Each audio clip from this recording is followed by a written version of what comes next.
September the 11th, 2001 is a date that's embedded in everybody's mind. Everybody knows exactly what happened on that day. 2 aircraft flew into the Twin Towers. Everybody knows where they were. Everybody knows what they were doing. It took 102 minutes for those towers to collapse from the moment of first impact. And there were 1,300 people above the point of impact. Now, we don't know what those people were thinking about, but here's my guess. After they realized that there was no exit, the floors weren't working, meaning they couldn't get down in the elevators, they couldn't get down the stairs.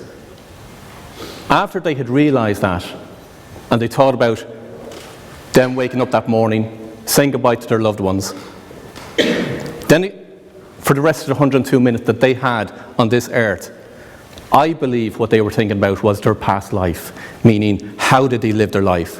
What is the difference that they actually made? What are the people that they came in touch with? And what are the people that they actually impacted on? But you see, there's loads of different instances that we have where we reflect on that ourselves. It could be the Paris attacks. It could be the 6 kids that were killed in the Berkeley tragedy. There's those world events that actually happen. However, there are other times when we have our own personal events. There could be a death of a loved one, where it's like as if the feeling that somebody came and literally ripped our heart out. It could be a serious accident that we incurred, whereby it has a direct impact on how we live our lives from there on. It could be a diagnosis of a serious illness, which again changes the course of our life. There are the times where we actually look back on our life and say, well, hey, I've got to still continue with the business. I still have to run what I'm doing and look after the family. But there's also the times where we look back and say, what's it all about? Why am I doing what I'm doing? It's those dark moments that we actually look back and say, what am I doing it for? What am I here for? What's the purpose of what we're doing? They're the times when we reflect. Now, I'm going to bring you on a bit of a journey, and I'm going to ask you to think about your life and what it is that you're trying to do. And for me, I'm going to try and make the business case for yourselves, because I'm going to talk about giving and what giving will actually make to your business, no matter what business that you're in. Because there's 3 fundamentals of what you want to have in your business. But before I go there, Stephen Covey put this, and he put it so eloquently. But ultimately what he said was, deep within ourselves, we want to make a real difference. We want to be remembered. We want to leave a legacy.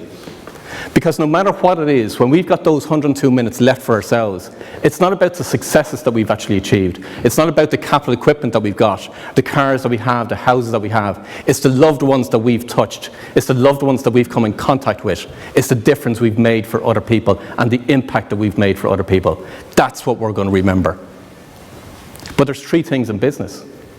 A, we want to grow. We want to be the biggest that we can in business. We want to have more turnover. We want to have more profits. There's no doubt about that whatsoever. And success is good. Profits are good. Being bigger and being better and being the best is good.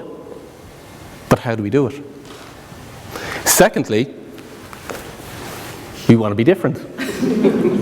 Now, in all the business that you're running, everybody from a marketing point of view says to you, well, what's your unique selling proposition? What's different about you? Why should I buy goods or services from your business and not buy them from your competition?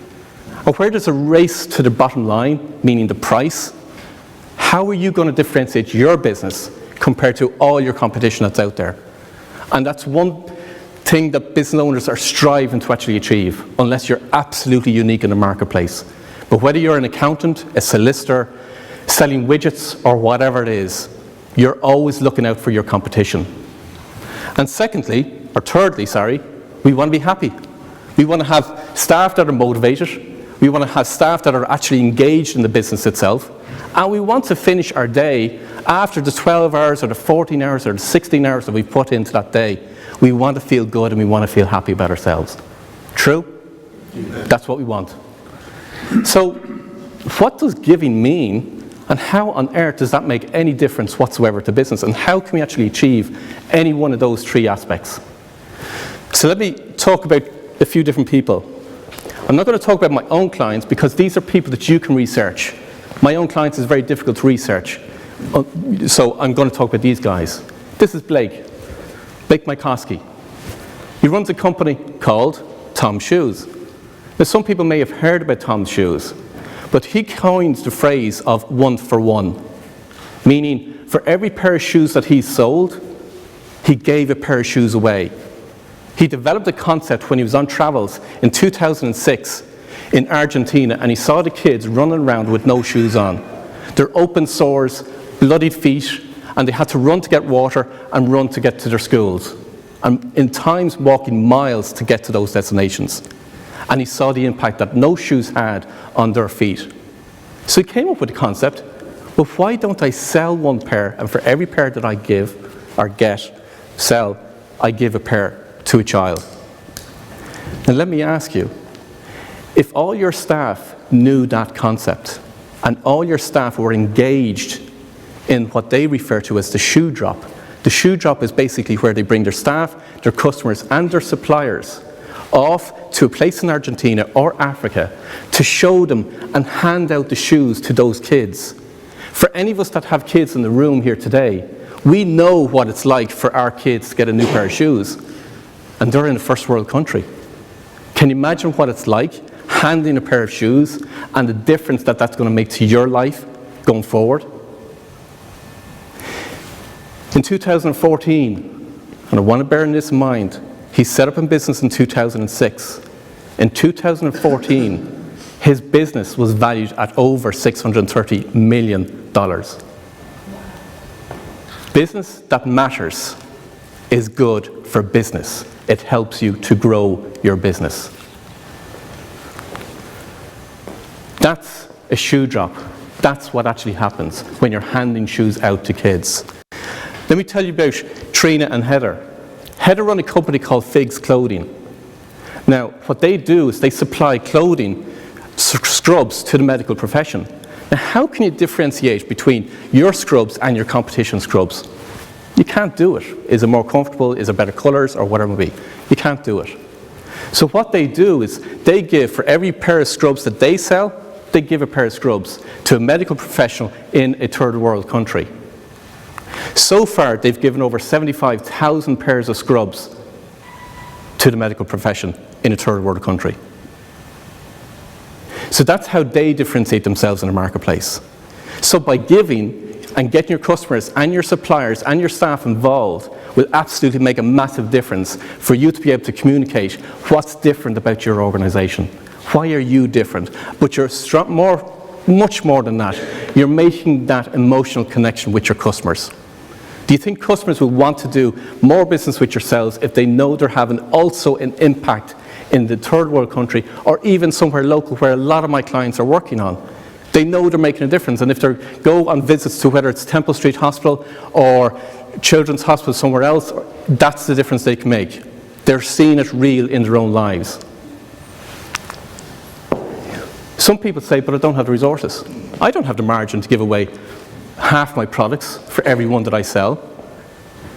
Here's a company, or here's a business, for want of a better word, which are called Surgeons Overseas. And what they do is they teach and upskill medical professionals overseas on the latest techniques and procedures of what they can do to improve their medical practice in a third world country. It doesn't cost them anything except their time. That's it. Now let me talk about the science behind giving. Because what the scientists have proven, and there's loads and loads of research in relation to this, is that it increases the levels of serotonin. So for people from mental health issues, or depression or anxiety, serotonin is the hormone in the body that the doctor wants to increase. By giving, it naturally increases the serotonin. The other hormone, oxytocin. Oxytocin is the love hormone. That's what improves and encourages social bonding. When you're in love, your oxytocin levels are increasing. But what they've proven is the levels of serotonin and oxytocin increase in the giver, the receiver, and the observer. So, when the anniversary of 9/11 comes around again, and every year from now on, I want you to think about the 102 minutes that it took for those people to expire from this life. And I want you to think about your own life and see what it is that you're doing to make an impact on the people that you're coming across.